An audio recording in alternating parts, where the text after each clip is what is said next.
सुप्रभातम। आज के संहिता वाचन को आगे बढ़ाते हैं। ओम त्र्यंबकम यजामहे सुगंधिम पुष्टिवर्धनम उर्वारुकमिव बंधनात् मृत्युर्मुक्षीयमामृतात्। चरक संहिता ज्वर चिकित्सा अध्याय। तो उसमें हमने कल ये पढ़ा कि ज्वरक्षीणस्य न हितम वमनम न विरेचनम कामम तु पयसा तस्य निरुहैर्वा हरेन्मला। तो दूध और निरुह, ये दो ऑप्शंस वहां पर दिए। जो ज्वरक्षीण व्यक्ति है और जिसमें वमन और विरेचन आपको पॉसिबल नहीं होगा, ऐसे व्यक्ति में दूध और निरुह से मल का हरण करना है। और दूध के बारे में गुणों की बात पहले ही हो चुकी है, इसलिए निरुह के गुणों को बताते हैं कि निरुहो बलम अग्निम च विज्वरत्वं मुदम रुचिम परिपक्वेषु दोषेषु प्रयुक्तः शीघ्रमावहैत्। तो निरुह क्या करता है? बलम अग्निम च शीघ्रमावहैत्। विज्वरत्वम ज्वर मुक्ति कराता है, मुदम मतलब प्रसन्नता लाता है, और रुचि पैदा करता है। कहाँ? तो जब आप प्रयुक्त करोगे परिपक्वेषु दोषेषु प्रयुक्तः, जब दोष परिपक्व हो ऐसी अवस्था में निरूह विज्वरत्व बलम अग्नि मुदम और रुचि को लाता है। तो ऐसा बताने के बाद यहाँ पे निरूह हो जाएगा। तो फिर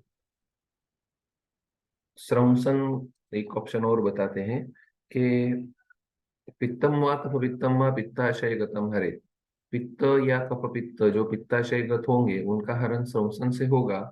और तीनों मल जो बस्ती में होंगे, सॉरी, तीनों मल जो पक्वाशय स्थित होंगे उनको बस्ती हरण करेगा। तो विरेचन आस्थापन ये हो दोष भेदेन स्थान भेदेन विषयमा। तो विरेचन और आस्थापन का स्थान भेद से ये बताते हैं कि पित्ताशय में जब पित्त और कफ होंगे तो आप श्रवण दे सकते हो।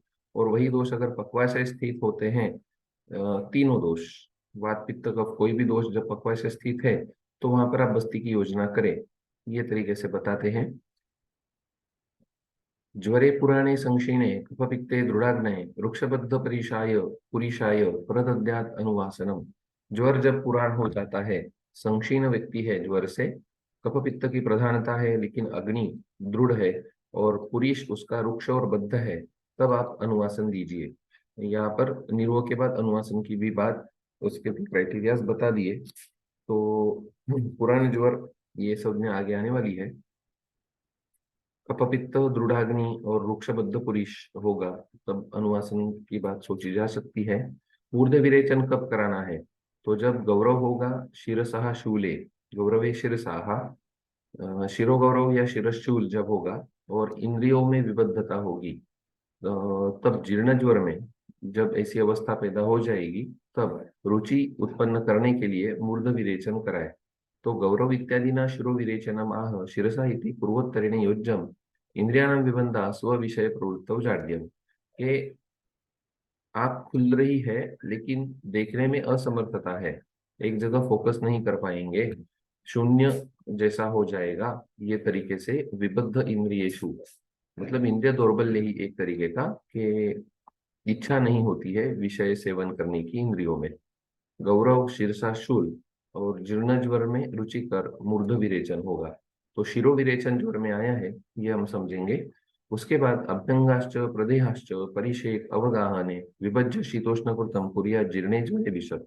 तो जीर्ण ज्वर में अभ्यंग प्रदेह परिषेक और अवगाह, ये शीत और उष्ण ऐसा करके आपको देना है।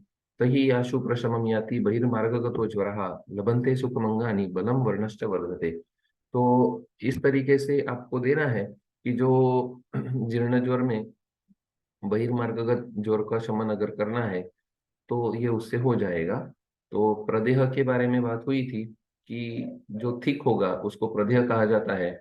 लेकिन अगर लक्ष्ण पृष्ठ घनो लेपा चंदन से दाहकृत, चंदन का भी लेप अगर आप घन लगाते हो तो भी वो दाहकृत होता है। इसलिए वो लेपो वहल कर्तव्य स च तनुरेव कर्तव्य। तो दाह प्रशमन में इनके एंगल से बहल हो सकता है, लेकिन वैसा मत कीजिए। ये आदेश है कि सच तनुरेव कर्तव्य, लेप आपको तनु ही लगाना होगा, ये बताते हैं। और शीतोष्ण कृतम उष्णाभिप्रायम और शीताभिप्रायम च विभज्य, इस तरीके से विपरीत इच्छा उत्पन्न हो जाती है रुग्ण में, उस एंगल से आप करो कि जो उष्णाभिप्राय है उसमें उष्ण की योजना कीजिए और शीताभिप्राय में शीत की योजना कीजिए। ऐसा करके बहिर्मार्गगत जो ज्वर है वो जल्दी शमन हो जाएगा और अंगों में सुख की प्राप्ति होगी और बलवर्ण वर्धते, ये भी साथ में बताया। धूपन अंजन योगैश्च यान्ति जीर्ण ज्वराशमम त्वं मात्र शेषा येषां च भवन्ति आगन्तुअन्वयाः। तो धूप और अंजन योग बताते हैं जीर्ण ज्वर शमन के लिए। जो सिर्फ त्वक मात्र शेष है, त्वचा में ही जो स्थित है ऐसा जीर्ण ज्वर, तो उस जिसका आगंतु अन्वय है तो वो स्किन में ही होगा। आगंतु अन्वय मतलब बाहर से जो आया है, तो वो धूप और अंजन योगों से कम हो जाएगा। इति क्रियाक्रम सिद्धो ज्वरघ्ना संप्रकाशितः येषां तु एष क्रमः तानि द्रव्याणि ऊर्ध्वमतः शृणु। तो अभी मैंने आपको क्रियाक्रम बताए हैं, ऐसा आचार्य कहते हैं। जो ज्वरग्न है, जो क्रियाक्रम बताया, और इनका जो क्रम था उनके द्रव्य में अभी बताता हूँ उसी क्रम से, वो आप समझिए। तो रक्तशाल्यादया शस्ता पुराणा षष्टिकैः सह यवागु ओदन लाजार्थे ज्वरितानां जरापः। तो रक्तशाल्यादि द्रव्य पुराण होने चाहिए, और साथ में षष्टिशाली भी आप ग्रहण कर सकते हो, लेकिन वो भी पुराण। उनकी योजना होगी यवागु ओदन और लाजा के लिए, ज्वरित व्यक्ति में जो ज्वराप होंगे। तो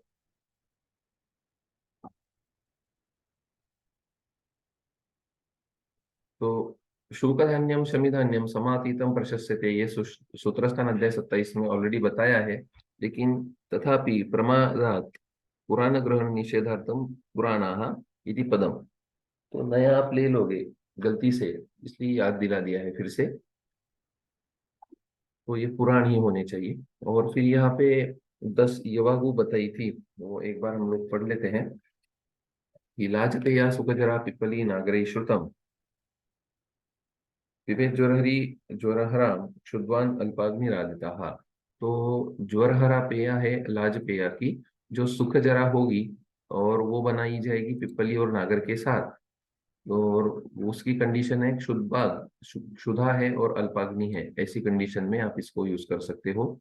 दूसरी जो अम्ला विबलाशी पेशेंट होगा, उसमें दाडिम अम्ला और नागर के साथ आपको देना है।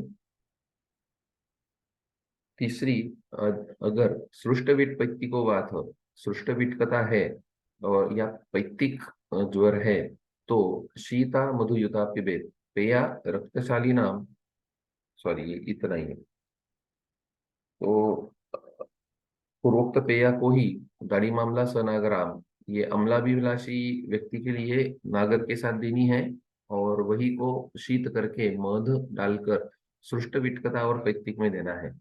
फिर जो पार्श्ववस्थी शिरोरुचि होगा उसको रक्तशाली सिद्ध पेया स्वदंष्टा कंटकारिभ्याम सिद्धा, ऐसी देनी होगी। स्वदंष्टा कंटकारी इनका पार्श्ववस्थी और शिरोरुजा में रोल आएगा। फिर ज्वरातिसारी, ज्वरातिसार ये अलग प्रकरण है।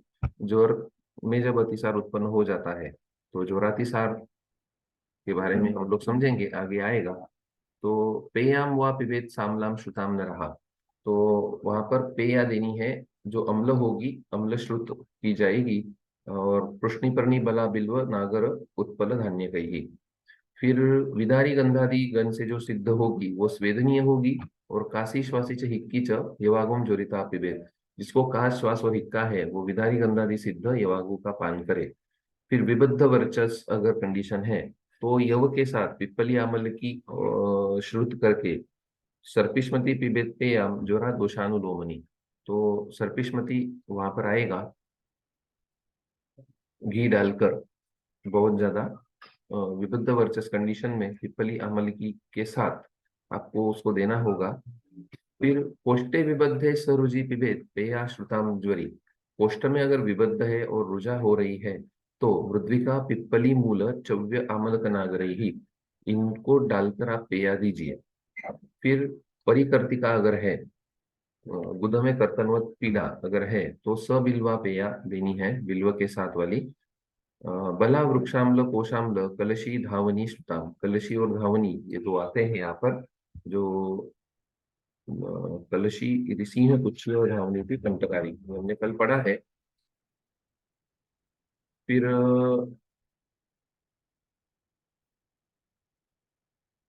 अस्वेद निद्र तृष्णार्तः पिबेत पेयाम स शर्कराम, और नागरामल कई सिद्धाम घृतपृष्ठाम ज्वरापहाम। तो लगभग 10 पेया यहाँ पर अलग अलग इस एंगल से बताई, अलग अलग कंडीशंस में आपको क्या करना है, कौन से गण इस्तेमाल करने हैं, कौन से द्रव्य है। तो इन 10 पेया में जनरली रक्तशाली या षष्टिशाली पुराण में प्रयोग करेंगे हम लोग, ये बात आई। और उसके बाद युष्ट के बारे में उन्होंने कहा कि मुद्गान मसुरांश चनकान कुलत्थान समकुष्टकान युषार्थे युष सात्म्या नाम ज्वरितानाम प्रदापयत। तो युष जिनको सात्म्य है, ऐसे लोगों में मुद्ग मसूर चणक कुलत्थ और मकुष्ट, इन सब की योजना कर सकते हो। तो रेंज युष में ज्यादा बढ़ा दी है, लेकिन मुद्ग के आगे हमारा मूवमेंट होता नहीं है। मसूर के बारे में तो बहुत लोग उसको अंडर एस्टिमेट करते हैं, मसूर को। मसूर खाया ही नहीं जाता है, हीन धान्य कहा समझते हैं उसको। लेकिन मसूर भी मुद्ग के बाद प्रेस्ट किया जाता है शिंबी वर्ग में। चणक, ज्वर में चणक सोचते ही नहीं है हम लोग। कुलत्थ और मकुष्ट, तो जिनको यूष साथ में है ऐसे लोगों में हमें वो देना है।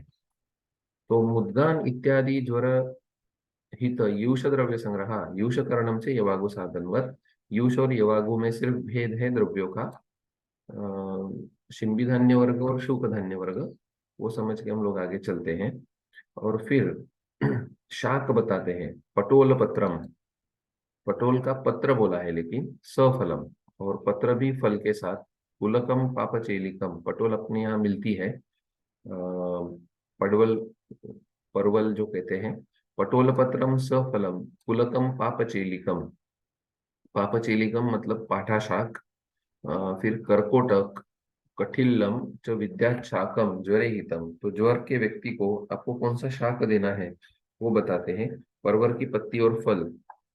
फिर पुलकम का ट्रांसलेशन उन्होंने कारवेल्लकम, पुलकम इति कारवेल्लकम पुलकम। फिर पाठा का शाक, पापचेलिकम इति पाठा शाकम। और फिर कर्कोटक मतलब चठैल, और कठिल मतलब लाल पुनर्नवा, कठिल्लम। इनके शाक हितकरी होते हैं। तो पुनर्नवा अभी मिलती है, यहाँ उगी है अभी अभी, लेकिन वो रक्त पुनर्नवा लेनी है। करकोटक,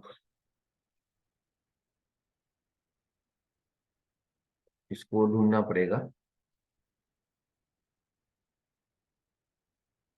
तो ये शाक ज्वर में हितकारी है, ये बताते हैं।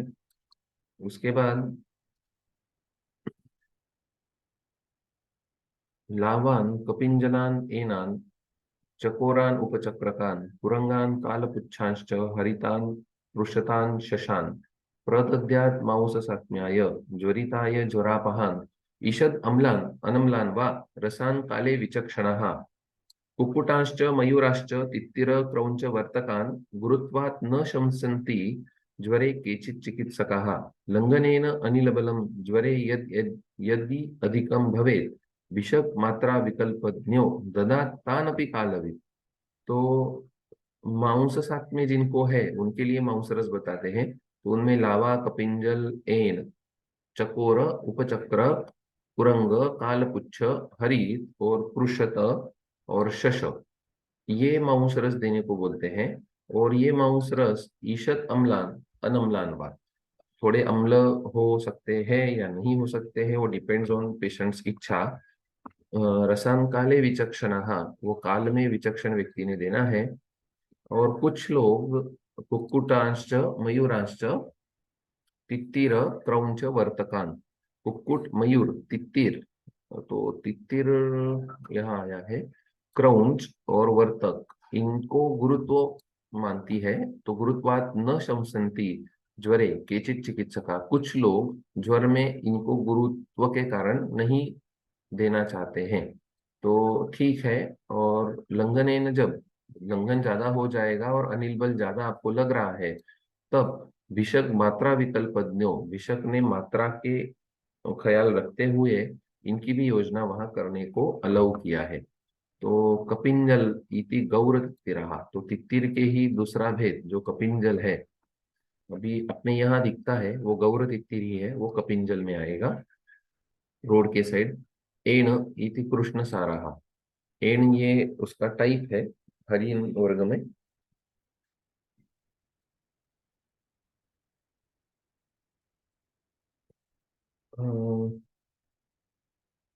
तो जो एना, एण मतलब काला हरिण जैसा समझिए।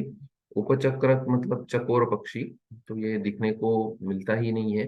कालपुच्छ हरिण विशेषः, जो सामान्य मृग है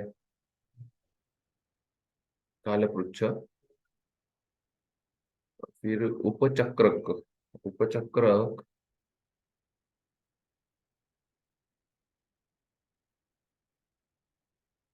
तो ये हरिण के ही विशेष है। हरिणः ताम्रवर्णः, हरिण, तो ये हरिण ताम्रवर्ण होगा, वो तो मालूम है हमें। पृषतान, पृषतः बिंदु चित्रित हरिणः, जिसपे बिंदु डॉटेड अपीयरेंस जिसका होता है वैसा हरिण पृषत कहा जाएगा। प्रदत्त मांस सात्म्याय जोरिताय जोरापहन, तो विविध जातियों के मृग का मांस यहाँ पे आया है।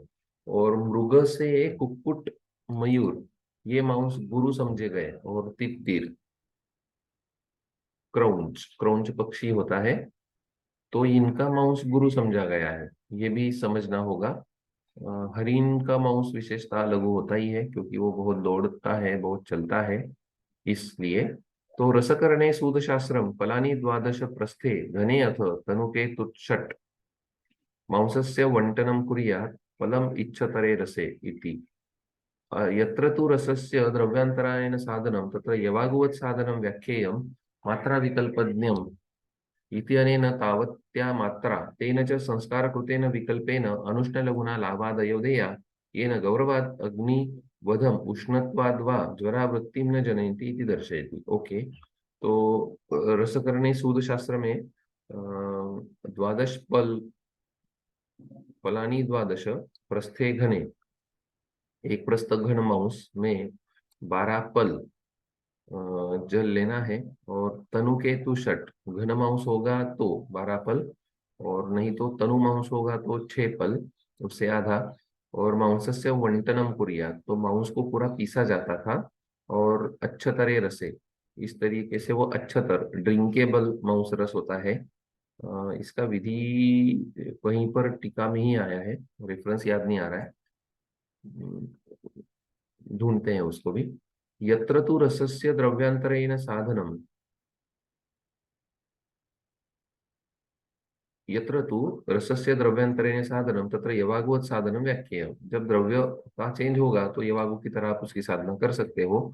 मात्रा विकल्पज्ञम, तो मात्रा विकल्पज्ञ ये द्रव्य हुआ, मात्रा विकल्पज्ञ विषक मात्रा विकल्पज्ञ, तो तावत्या मात्रा, इतनी मात्रा देंगे। तेन च संस्कार तेन विकल्पेन अनुष्ण लघुना लावादयो देया, तो संस्कार आप बढ़ा दोगे उसमें। लावादयो जो बताया है यहाँ पर, वो गुरु है। कुकुटांश मयूरांश तित्तिर क्रौंच वर्तकान, ये जो गुरु समझे जाते हैं उनको संस्कार से लघु बना सकते हैं। ये न गौरवात, जिनके गौरव से अग्निवध नहीं होना चाहिए या उष्णता के कारण ज्वर नहीं आना चाहिए, ये बताते हैं। तो उष्ण द्रव्य सेवन से ज्वरावृत्ति आ सकती है, ये एक बात यहाँ पता चलती है। कि उस अवस्था में जब हम लोग आहार को जाने वाले हैं, यूष के पैरेलली मांस रस का वर्णन आता है। उस अवस्था में जब आप मांस रस में ज्यादा उष्ण दे दोगे तो उससे ज्वरावृत्ति फिर से आ जाती है। और उत्तर अवस्था ज्वर की जो चिकित्सा कराते हैं, वहां पर अभी इतने उष्ण द्रव्यों का उपयोग की जरूरत नहीं होती है, नहीं तो 8-8 10-10 दिन तक भी त्रिभुवन कीर्ति चलती जाती है। लेकिन कल्प से भी ज्यादा अभी द्रव्यों की ही बात अब तक चल रही है। इतना अध्याय हमने पढ़ा, लगभग 200 श्लोक अभी कंप्लीट हो रहे हैं। घर्माम्बु च अनुपानार्थम तृषिताय प्रदापयत मध्यम व मध्य सात्म्याय यथा दोषम यथा बलम। तो घर्माम्बु अनुपानार्थम, उष्ण जल का ये रिपीटेशन है। पहले भी बता चुके हैं कि गर्म पानी ही देना है जिसको तृष्णा हो जाए। तृषिताय प्रदापयत, ये इंपॉर्टेंट है। नहीं तो गर्म पानी पीने को बोला तो बस वो बीच बीच में पीने पीने को लगाते हैं और उधर में पानी जम जाता है। मतलब एक तरीके की जड़ता आ जाती है और पानी का ही अजीर्ण बैठ जाता है। तो घर्माम्बु इति उष्णाम्बु घर्माम्बुवादि श्लेकम च एके अनार्षम वदन्ति तत्र अनुपान व्यवस्थायाम उष्णपानीय मध्ययोः हितत्वम् पूर्वम् अनुक्तम् एव इति तदु अनुपानानं पादानं तथा च तन्त्रान्तरे ज्वरे पिबेत् अनुष्णाम्बु मध्यसात्म्यस्तु यो भवेत् तस्मै दोषबलं दृष्ट्वा युक्त्या मग्नं विधीयते। तो एक्चुअली तंत्रांतर में मध्य सात्म्य जो व्यक्ति है या मध्य से जो ज्वर उत्पन्न हुआ है वहां पर अनुष्णाम्बु आएगा, ये भी बात सही है। तो घर्माम्बु च अनुपानार्थम, अनुपान के लिए आपको घर्माम्बु देना है जो तृषित व्यक्ति है उसमें, और वो अनुपान के लिए देना है, पान के लिए नहीं देना है। साथ में किसी द्रव्य के साथ में आपको जब पानी लग रहा है तो वो घर्माम्बु होगा। और मध्य साथ में अगर व्यक्ति है तो मध्य दे सकते हो आप अनुपान के लिए, अनुपानार्थम। लेकिन कब? तृषिताय प्रतापयत, जब तृष्णा उत्पन्न होगी तभी हम लोग ये दे सकते हैं। गुरु उष्ण स्निग्ध मुद्रान कषायांश्च नवज्वरे आहारान दोषपत्यर्थम प्रायशः परिवर्जयत अन्नपान क्रम सिद्धो ज्वरग्नाः संप्रकाशिताः। इसीलिए नवज्वर में गुरु उष्ण स्निग्ध मधुरान ऐसे कषाय, आहारान दोष पक्त्यर्थम, आहार में दोष पक्ति हो, आहार से ही दोष पक्ति करने के एंगल से प्रायशः वर्ज करो। कौन से? गुरु उष्ण स्निग्ध और मधुर ऐसे रसात्मक जो कषाय है वो वर्ज करो। तो पहले वहां पर जो बात हुई थी हमारी कषाय में, यह कषाय कषाय स्यात् स वर्जस तरुणे ज्वर है, उसकी टीका में ये बात आई थी कि कषाय रसात्मक कषाय को ही नवज्वर में हमने विरुद्ध रखा था। तो फिर उसका मतलब ऐसा नहीं कि आप मधुर आदि द्रव्य का इस्तेमाल कर सकते हो, वहां पर तिक्त ही अभिप्रेत है। ये बात हमारी उस टीका में डिस्कस हुई थी, उसी को यहाँ दोहराते हैं कि गुरु उष्ण स्निग्ध मधुरान कषायांश्च नवज्वरे परिवर्जयेत। क्यों? आहारान दोष पक्त्यर्थ, आहार से ही दोष पक्ति करानी है। और इसीलिए अन्नपान क्रम सिद्ध ज्वरग्न संप्रकाशिता, हमने जो ज्वरग्न आहार क्रम अब तक बताया उससे ही आपको करना होगा। तो गुरु उष्ण इत्यादि नाम गुरु उष्णादि निषेधा, पूर्वम तो कषाय निषेधो यद्यपि सामान्येन कृतः, तो पहले कषाय निषेध किया था, तथापि इह अन्न प्रतिषेध प्रस्ताव प्रस्तावादति हित प्रतिषेधाच पुनः क्रियते। ठीक है, फिर से याद दिला दिया कि गुरु उष्ण स्निग्ध मधुरान कषाय, तो मधुरान कषाय की बात ही नहीं है। जो वर्ज कषाय में कषाय कषायः सवर्जः, ये विशेष उल्लेख आया है, और उसके बाद मधुरान का ये दूसरा रेफरेंस मिलता है हमें, ये भी समझना होगा। अतः ऊर्ध्वम प्रवक्षन्ते कषाया ज्वरनाशना, और अब हम लोग आपको बताएंगे जो ज्वरनाशक कषाय है उनके बारे में। पाक्यम शीत कषायम व मुस्ता परपटकम पिबेत, त्वचा कर शीत कषाय से भी आप दे सकते हो मुस्ता परपटकम, सनागरम परपटकम पिबेद्वा स दुरालभा, या फिर नागर के साथ परपटक दुरालभा के साथ ले सकते हो, या किरातिक्तम तिक्तकम मुस्तम गुडुचिम विश्वभेषजम पाठामुशिरम सोदिच्यम पिबेद्वा जरशांतये ज्वरग्नादीपनाश्चैते कषाया दोषपाचनाः तृष्णा रुचि प्रशमना मुखा वैरस्य नाशनाः। तो अभी ज्वरनाशक कषाय बताते हैं जो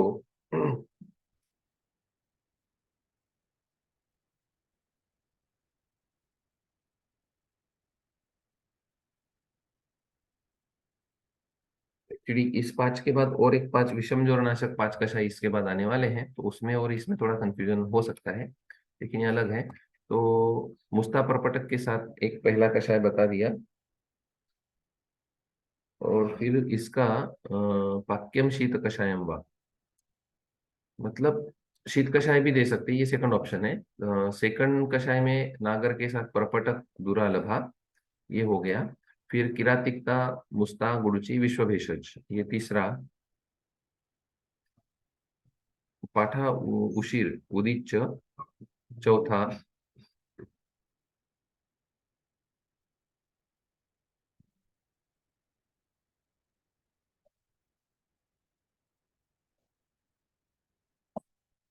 पहला है मुस्ता परपटक वाला।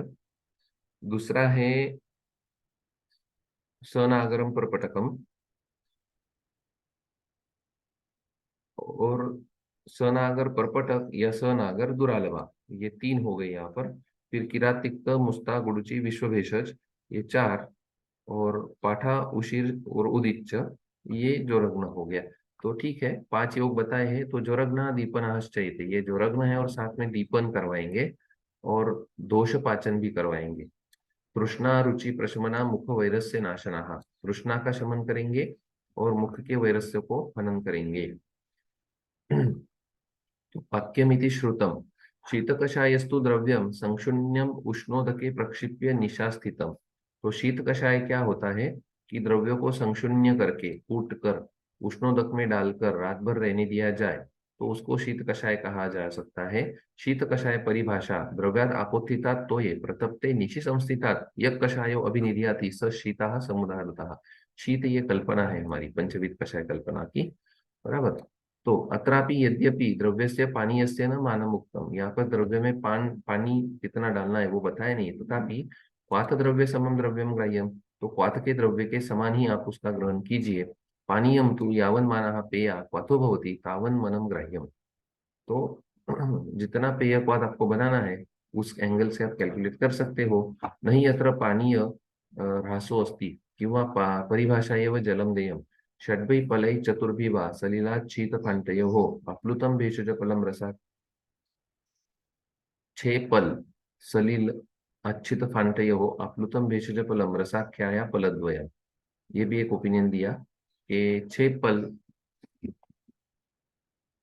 सलील लेना है, छह या चार पल शीत और फंट में लेना है, और भेषज एक पल लेना है, ये बताया। और दो पल उसका शेष कराना है। शीत कषायः स्वल्प वीर्यतया तथा शैत्य गुण योगाच्च अल्प दोषे योगाच्च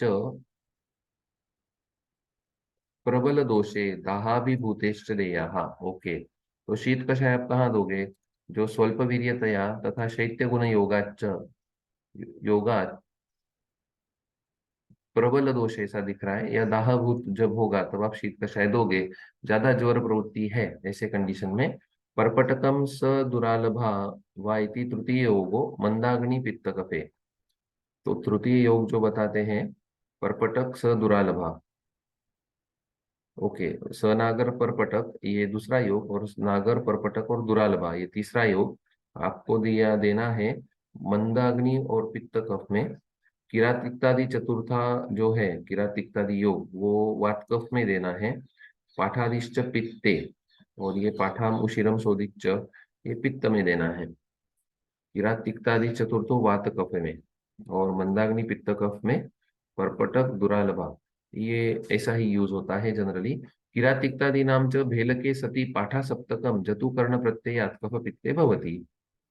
तो भेल भेल संहिता में कफ पित्त में उसका उल्लेख आता है किरातिक्तादि का, यहाँ वात कफ में आया। उक्तम ही तत्र, वहां पर क्या बोला है? भूनिम्ब घन गुरुचि शुंठी उदिच्च उशीर रुद उशिराभय पाठा इति अत्र वातकरणे द्रव्यादि मानस्य अनुक्तत्वात् न्यायतो मान व्यवस्था। तो मान बताया नहीं, इसलिए अनुक्त मान को ही लेकर आपको चलना है। तत्र यद्यपि क्वाथ संविधानं विशेषेण न उक्तम् तथापि व्याधितरूपये यत् क्वाथकर्ण संविधानम उक्तम्, तो व्याधित रूपी अध्याय में हमने क्वाथ का संविधान बताया है, उसको आप यहाँ पर लीजिए। और वो ऐसा है, छिद्यानि खंडश्छेदयित्वा मेद्यानि च अनुशो भेदयित्वा प्रक्षाल्य पानीयेन अभ्यासिंचेद इत्यादि नाम, वो हमने बताया है। फिर गतरसेषु औषधेषु स्थालीम अवतार्य परिपूतम कषायम, मीमांसा अध्याय 7 में ये विधि आपको मिल जाएगा। इति अंतेन तदेव सर्व कषाय करण संविधानम नियम, तो वही कषाय करण संविधान है जो मीमांसा में हमने बताया है। तत्र ही यद्यपि क्वाथ द्रव्यमानम तथा द्रवमानम स्थाप्य कषायमानम न उक्तम तथापि यावद्रव्यम यावता जलेन पक्वम सत् गतरसम भवति तावती जले तावत् द्रव्यम देयम इति लभ्यते। ये इंपॉर्टेंट लाइन है हमारे लिए, कि हमें वो कल्पना करनी है कि जो द्रव्य लिए गए हैं वो कषाय में डालने के बाद जब तक जल सिद्ध नहीं हो जाता, यावता जले न पक्वम, और द्रव्य गतरस नहीं हो जाता है तब तक हमें वो करना है। तो सिंगल टाइम उबाल के होना है या डबल टाइम उबाल के होना है, ये हमें सोचना है। यथा यावता क्वाथशेषेण गतरसानि औषधानि भवन्ति तावान् क्वाथः स्थाप्यते इति लभ्यन्ते। एतच्च औषधानां गतरसत्वं द्रव्यभाग त्रयक्षय एव भवति इति दृश्यते। तो ट्रिपल पानी होगा तब वो गतरसत्व हो जाता है ऐसा दिखता है। लगभग ट्रिपल जल लिया जाएगा तो द्रव्यों का गतरसत्व आपको मिल जाता है। तेन चतुर्भाग अवशिष्टा सर्वकाथे विशेष वचनम विना कर्तव्या। तो कम से कम चतुर्भाग अवशिष्ट आपको हर बार कराना ही होगा। क्वाथार्थ जलदान तो द्रव्य अपेक्षया भवती।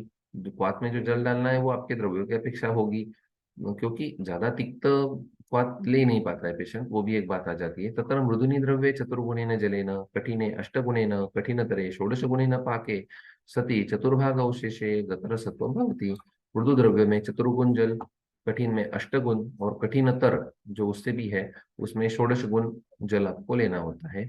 हम जनरली चतुर्गुण जल का कॉमनली इस्तेमाल करते हैं। एतदपि दृश्यते स्नेहादि साधनक भूरि क्वाथ करणे इयं प्रयुज्यते। तो स्नेहादि कल्पनाओं में बड़े पैमाने पर जब क्वाथ कराना होता है तब हम लोग इसी आइडिया का इस्तेमाल करते हैं। यत्र तु अल्पम क्वाथ द्रव्यम तत्र यथा अल्पत्वं भवति तथा तथा मृदुनि अल्पे अपि द्रव्ये भूरि जलं दीयते। स्तोकेन जलेन क्वाथद्रव्यस्य गतरसत्वाभावात् यत्र तु अल्पं क्वाथद्रव्यं तत्र यथा यथा अल्पत्वं भवति तथा तथा मृदुनि अल्पेऽपि द्रव्ये भूरि जलं दीयते। स्तोकेन जलेन क्वाथद्रव्यस्य गतरसत्वाभावात्। तो जैसे जैसे मृदु द्रव्य की क्वांटिटी कम होती जाएगी वैसे वैसे जल भी आप कम करते जाओगे। तेन कर्षादारभ्य तत्र तु अल्पं क्वाथद्रव्यं तत्र यथा यथा अल्पत्वं भवति तथा तथा मृदुनि अल्पे अपि द्रव्ये भूरि जलं दीयते।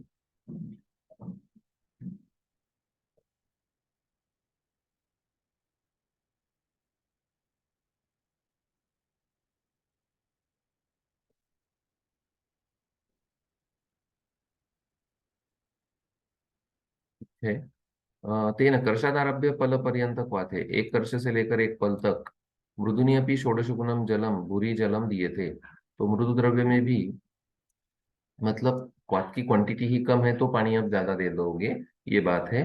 तो एक कर्ष से एक पल की मात्रा अगर हो और मृदु द्रव्य भी होंगे तो भी आप षोडश गुण का ही इस्तेमाल करोगे। और एक पल से कुडव तक अष्टगुण जल दोगे, ये भी बात आती है। मतलब क्वांटिटी अगर द्रव्य की ज्यादा बढ़ रही है तो पानी कम करा दोगे। तदेव अनिर्दिष्ट द्रव्य जलशेष मान अपि आचार्येण गतरसत्वाभिधानात् सर्वकषाय द्रव्यादि परिमाणम उक्तम। यथा यदि ही द्रव्यादीनां नियतम प्रमाणम ब्रूयात्, द्रव्यों का नियत प्रमाण अगर बताएंगे तो द्रव्य अपेक्षा तथा स्नेहादि साधन अपेक्षया देयक्वात अपेक्षया च यद भिन्नम परिमाणम तत् न गृहीतम स्यात्। तो बेसिकली हम लोग इनकी अपेक्षा करते हैं, द्रव्य की अपेक्षा स्नेहादि साधन अपेक्षा और देयकवाद की अपेक्षा करते हैं, इसलिए उन्होंने यहाँ पर परिमाण कोई बताया नहीं है। ये तरीके से तदर्थ अभिधायिकाश्च स्वतंत्र स्वतंत्रतांतर परिभाषा लिख्यन्ते। अतव्य कषाय कृष्णात्रय क्वाथ द्रव्य पले कुर्यात प्रस्थार्धम पादशेषितम। तो क्वाथ द्रव्य एक पल और उसको प्रस्थ लेकर अर्धप्रस्थ लेकर पाद शेषित कराना है। अन्यत्र भी कहा कि क्वाथ द्रव्य पले वारी द्वि अष्टगुण मिश्यते। एक पल के लिए 2 या 8 इति। तो ये वेरियस ओपिनियन है क्वाथ के बारे में, हम लोगों ने वहां पढ़ा है कि वेरियस टाइप्स के क्वाथ आ जाते हैं। जैसे पानीयम षोडश गुणम क्षुण्णम, ये मेन परिभाषा आती है। फिर भी मृदु मध्य और गुरु कठिनतर द्रव्यों के बारे में हम लोग जल के प्रमाण को 4 8 या 16 गुना करते हैं। कर्षार्धौ तु पलम यावत् दद्यात् षोडशिकम जलम ततस्तु कुडवम यावत् तोयम अष्टगुणम भवेत्। कर्ष से पल तक 16 गुना जल और कुडव तक तो अष्टगुण तोय करना है, ऐसा वहां पर भी रेफरेंस मिलता है। सुश्रुते च स्नेहक्वात परिभाषा, सुश्रुत ने स्नेहक्वात परिभाषा में चतुर्गुणेन अष्टगुणेन षोडश गुणेन व अंबसा अभ्यासिच्च चतुर्भाग अवशिष्टम क्वाथयित्वा अवतारयेत। सुश्रुत चिकित्सा अध्याय 31 में ये कहा कि स्नेहक्वात परिभाषा के एंगल से चतुर्गुण, अष्टगुण या षोडश गुण से आप अवशेष करावाइए। इत्यादि पाठ भेदाच चतुर्गुण, अष्टगुण, षोडश गुण जलधापिका श्रूयन्ते ताहा कठिनादि द्रव्य भेदात बोधव्या। तो कठिनादि द्रव्य के एंगल से आपको ओपिनियन ग्राह्य करने हैं। यदुक्तम मृदौ चतुर्गुणम नेयम कठिने अष्टगुणम तथा कठिनात कठिनतरे देयम षोडशिकम जलम।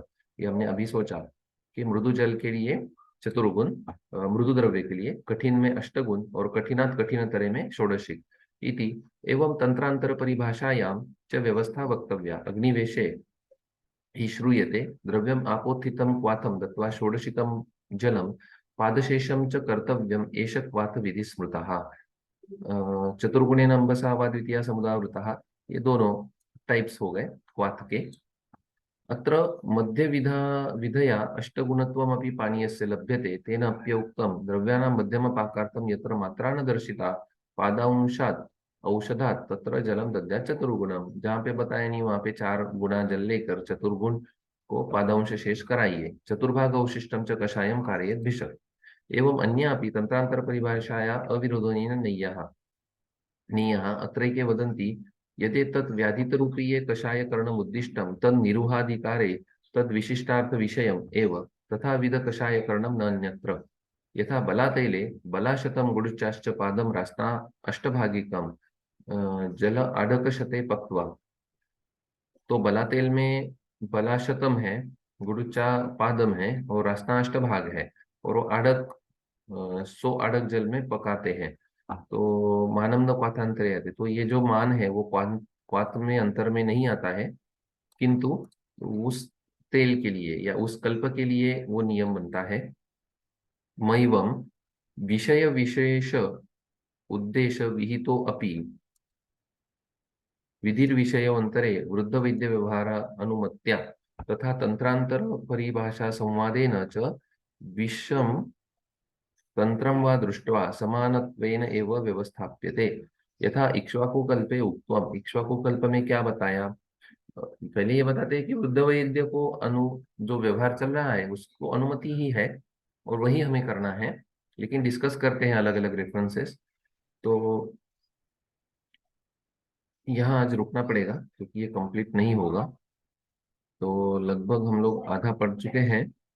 तो वृद्ध व्यवहार अनुमत्या यहाँ तक आए हैं, आज यहाँ पर रुकेंगे। श्री कृष्णार्पणमस्तु। इदन्न मम गुरुर्ब्रह्मा गुरुर्विष्णु गुरुर्देवो महेश्वराः गुरुः साक्षात् परब्रह्म तस्मै श्री गुरवे नमः।